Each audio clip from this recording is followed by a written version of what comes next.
Hey everyone. Today we are talking about triggers. Those things that happen that make us feel like we really want or need a drink. You are listening to the Going Alcohol Free podcast, and this is episode number 4. And we are on day number 4 of Dry January. Because what a better way to bring in the new year than starting by taking a break from alcohol for 30 days. And so that's what we're doing. If you are new here, make sure that you go back and listen to day 1 and day 2, which is episode 1 and episode 2, so that you start strong. And if you have been listening, then today we're going to be talking about triggers, as I mentioned. And those are the things that happen in our lives that make us feel like we want to drink. So let me give you some examples of some triggers that I used to deal with in my life.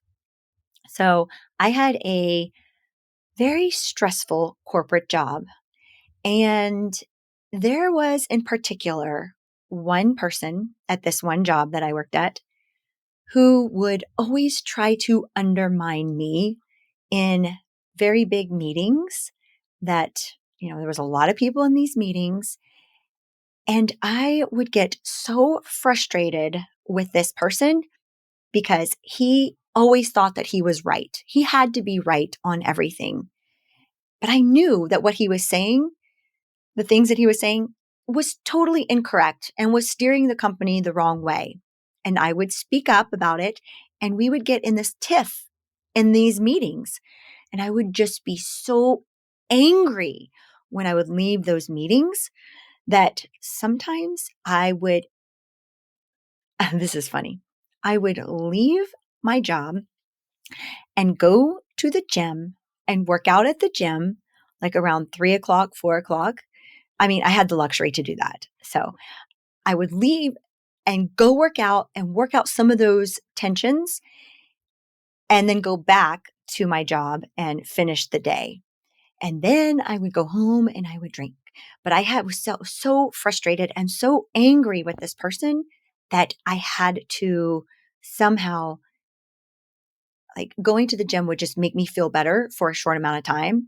But then it was 1 o'clock when I would get home and I would have a glass of wine, and that would make me feel better. That was one trigger that just really came to mind. Maybe you can relate to somebody that just irritates you so much that you just feel like after dealing with that person, you have to have a glass of wine or a beer or a cocktail or whatever. I feel you. I understand. Here are some other triggers that also you may be experiencing. Let's say you get a text from an ex, or you see an ex on social media with their new boyfriend or their new girlfriend. Yeah. And then that makes you feel like you just want to drink, call up your friends, go to happy hour, or stop at the liquor store and get some drinks for when you get home.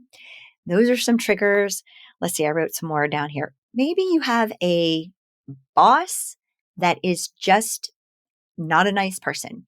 So at one of my other jobs that I had at a different company, not the same one that I was just talking about, where that person was irritating me, because that was more of a peer coworker. But I had a boss that was a total jerk. I mean, he was not a nice person at all.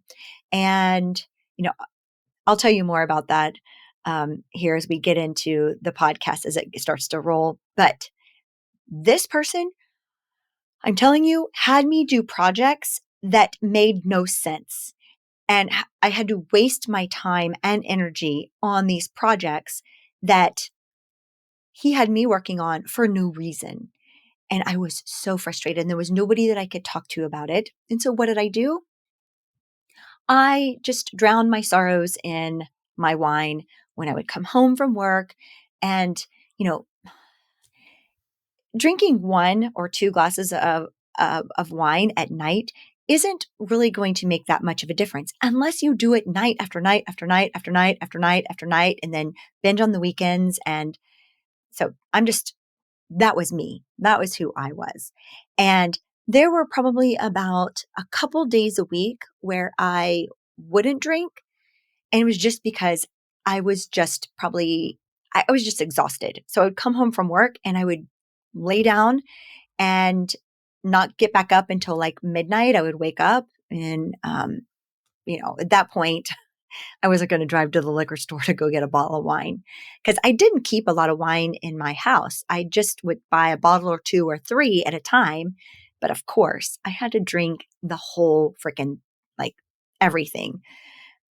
So I would try to only buy one bottle a day if it was a work day. And then, on the weekends, yeah, three bottles, of Prosecco, starting with Prosecco in the morning and then Chardonnay, maybe a shot of tequila. But, it was binging on the weekends when I wasn't working.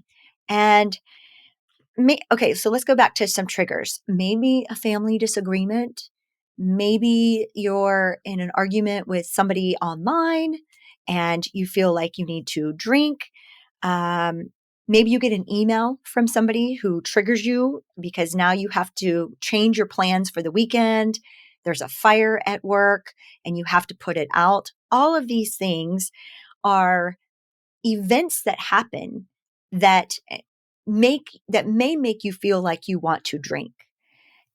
And here's another one. Driving by the liquor store. So I know that when I would want to, or that when I would drive by a liquor store on the way home, it was an automatic trigger in my mind to want to go in there and get a bottle of wine and bring it home. So these are what I'm calling as triggers. They are events or things that happen, things that you might see or experience or read. If you see an ex out and they're happy with somebody, as I mentioned, maybe on social media or something like that, these are just circumstances in our life that are happening. And what is happening is we are then attaching a meaning to that. We're making it mean something. And so we're having a thought about it. So we're thinking about that. And then the thought is what is triggering us wanting to drink. It's not the event itself that is making us want to drink. So this is where this might be new for you, but this is how we are able to change how we think about these triggers. So the triggers may continue to happen. As a matter of fact, I know that these triggers are going to continue to happen in our life. They might not be the same ones, but there's going to be something that happens, maybe a death in the family or a car accident or something, somebody gets hurt. And it's going to, that event is going to then trigger the feeling of wanting to drink, to deal with the stress or to deal with the emotions.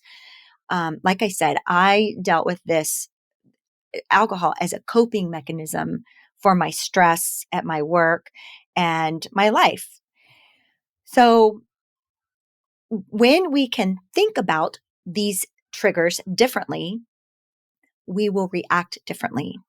And so here's where I want to give you a little mindfulness tool that I use all the time.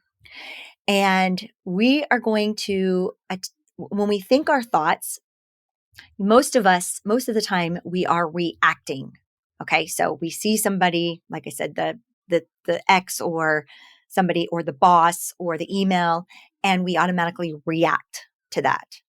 Instead of reacting by going to get alcohol or getting upset and then, relieving our stress by drinking alcohol, we are going to respond differently. And how are we going to respond? Okay. So react versus respond. Most of the time I was reacting, like, boom, subconsciously, I need alcohol. And I would just give in to that. And I wouldn't think anything differently of then, hey, this is how I'm going to deal with this because it makes me feel better. But in fact, it was actually making me feel a lot worse. The more that I drank, the longer that I drank, the worse that my health was and my relationships and my professional life. It was all kind of silently, going downhill because of my drinking. and because of my thinking and how I was responding. I wasn't responding, I was more reacting. And here is a mindfulness tool that we're going to use whenever we feel triggered. It's called above the line, below the line. And you're going to draw an imaginary line. And when you are automatically thinking, I need a glass of wine, this is going to make me feel better, I need it, my stress is through the roof, that's below the line. That's our subconscious taking hold, and we are reacting to the situation subconsciously and reacting, versus above the line, which is responding. We're going to consciously take control of the situation and of our thoughts and say to ourselves, you know what? Not today. I don't need that drink today. I can handle this situation. I can handle seeing my ex. I can handle this email. I can handle my boss. I'll figure it out, but I don't need to drink today. Instead, I will have a Perrier or a cup of tea or a non-alcoholic beverage, but I don't need to handle this situation with wine or beer or cocktail today. And we're just bringing ourselves back to the moment, back to the present moment, and becoming mindful and responding with an above the line thought and response versus a below the line subconscious thought and reaction. And so above the line, below the line. And use this tool throughout the day when you're at work and you're feeling triggered by somebody or a family member on the weekend or a friend or an ex or anything, any type of situation that is coming your way that you are feeling like you want to drink a glass of wine or beer or cocktail. And when you're driving home from work and you're looking over at the liquor store and you're like, oh, I just know that a glass of wine would make me feel so much better. That's below the line. And you're going to notice that right away and be like, okay, that's below the line. Let me think of a response above the line. And that would be something like, I can handle this. I can do this. Today, I do not need an alcoholic beverage. I've set my attention this morning, which is in episode 1, and I am alcohol free today. So above the line, below the line. And we'll be using that a lot more as I bring this podcast to you. And so that's what I wanted to help you with today, is handling triggers. So we have the weekend coming up. We're going to, I'm going to share some situations that I had to deal with people that drank and I didn't drink. And I'm going to give you some tips and tools for handling this weekend, because I know that for some of you, handling the weekend is the hardest part. You know how to handle your triggers, but do you know how to handle the people that are in your life that are thinking like, why? Just one won't hurt. We're going to handle that. We're going to learn how to handle that in our upcoming episodes. So stay tuned. Make sure to subscribe or to follow the podcast so that you never miss an episode. And if you're finding this beneficial and you think a friend might also benefit from it, then share it with a friend. And yeah, that's it for today. I'll see you all tomorrow. Thanks for being here. Bye for now.